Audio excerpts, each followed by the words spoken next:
Okay, here we are at the very front end of the International Space Station. This is the forward end of Node 2, and this is right behind this hatch is the PMA, the pressurized mating adapter, to which the space shuttle docks whenever the next space shuttle comes. You can see we have our flags up here at the most forward part. It's a 15-nation partnership, this International Space Station. So we'll start with the Node 2. We will stop at the Kibo module here, the Japanese pressurized module, and the Japanese logistics platform.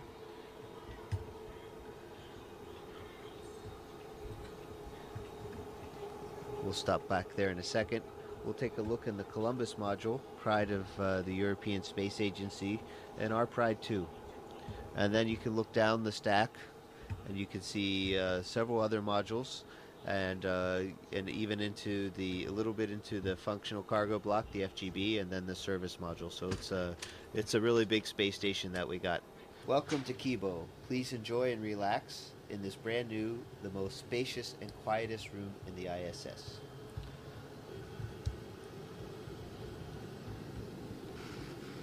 You can see here, this is the SIBO rack, which is for cell biology. And then we have a fluid rack, Urutai. So these are the two main Japanese science racks that are up here now. There's more that are coming. Let's take a quick look out the window before it gets dark outside. We're going around the world every 90 minutes, so we get to see a lot of sunrises and sunsets. Oh my goodness, it's beautiful out there. So this is looking out the port side of the space station, and we're actually also on the front side, so front port side of the space station. And let's take a look what we can see out there. We can see the robot arm I was talking about, the GEM RMS. Those orange things are the solar arrays on the port side. And you can see we have a full set, and 15A STS-119 is going to be bringing up the last solar array on the starboard side. And take a look. There's our beautiful blue planet there.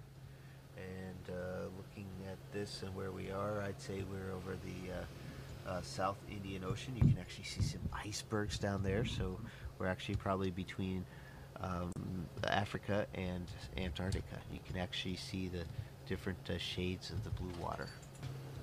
Okay, so now fly with me. We're going to go to the Columbus module.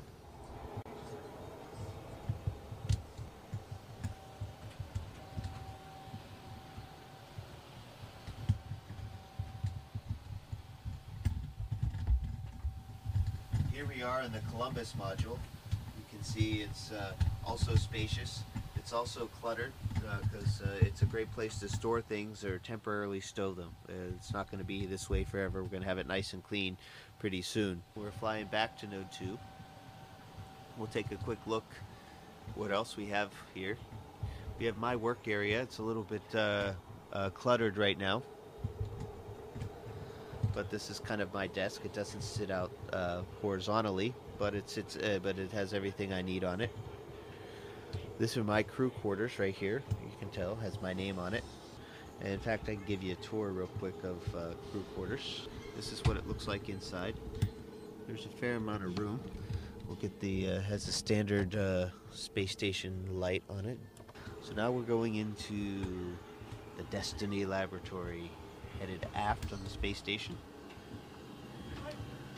And there's my crewmate, Sandy Magnus. She's getting her exercise in for today. This rack is the oxygen generation system, and we have a few too many things on this rack, and we're in the middle of cleaning it off, not to interfere, but you can see oxygen. We're making oxygen, and when we make oxygen, we're breaking down water into hydrogen and oxygen, and the oxygen comes right out here.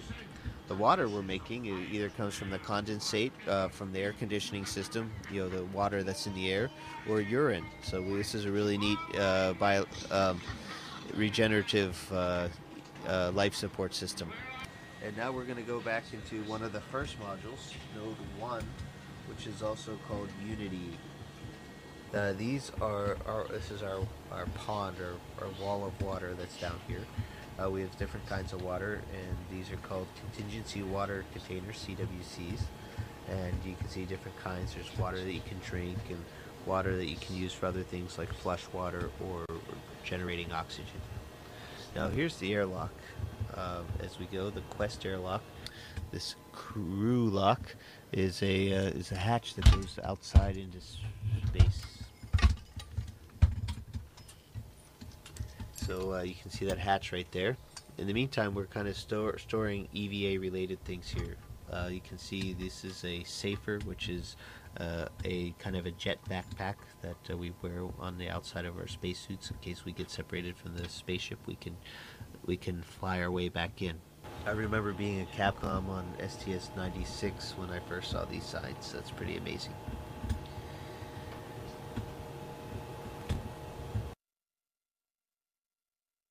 And we're floating into the Russian side of things.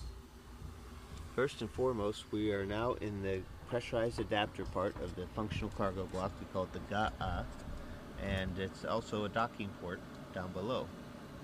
As you carefully look down below, you can see the hatches, and inside what you can see in front of us is the docking mechanism for the Soyuz. It's very compact. There's not a lot of room.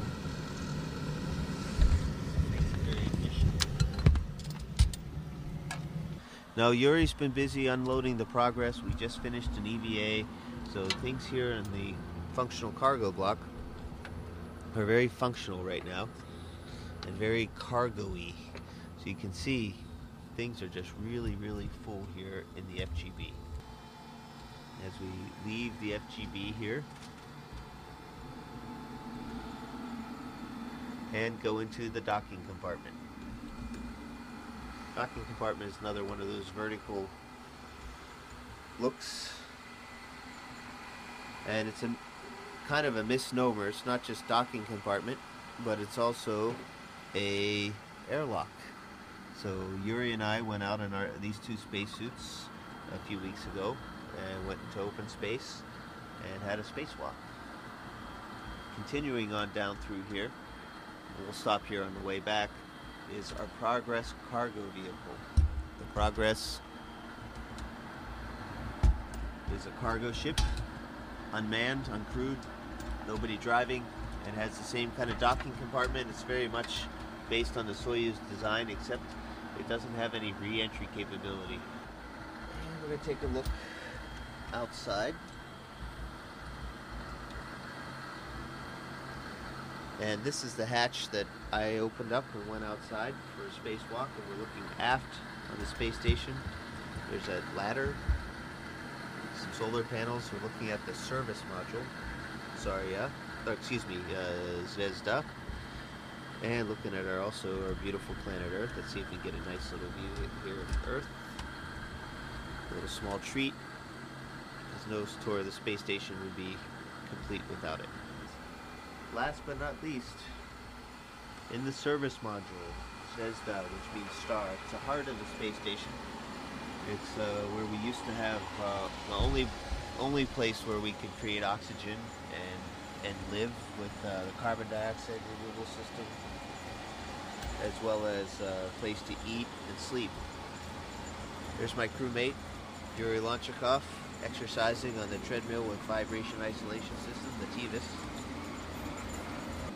So this is our eating area. There's our table, and we're just getting ready for lunch. There's our water dispenser right there, Russian style, and our controller for the water dispenser. There's Yuri's room off to the side. You can see he has a sleeping bag right there hanging on the wall, and a computer right here so he can call on the telephone, write email, and read books. And relax in the evenings a little bit, because we have long days up here. This is a surprise visit that you guys are paying on us today. So things aren't cleaned up, but they're real. This is exactly how we work and live in space. And that'll wrap up the tour. This is the International Space Station. A very good example of what human beings can do when we work when we work closely together.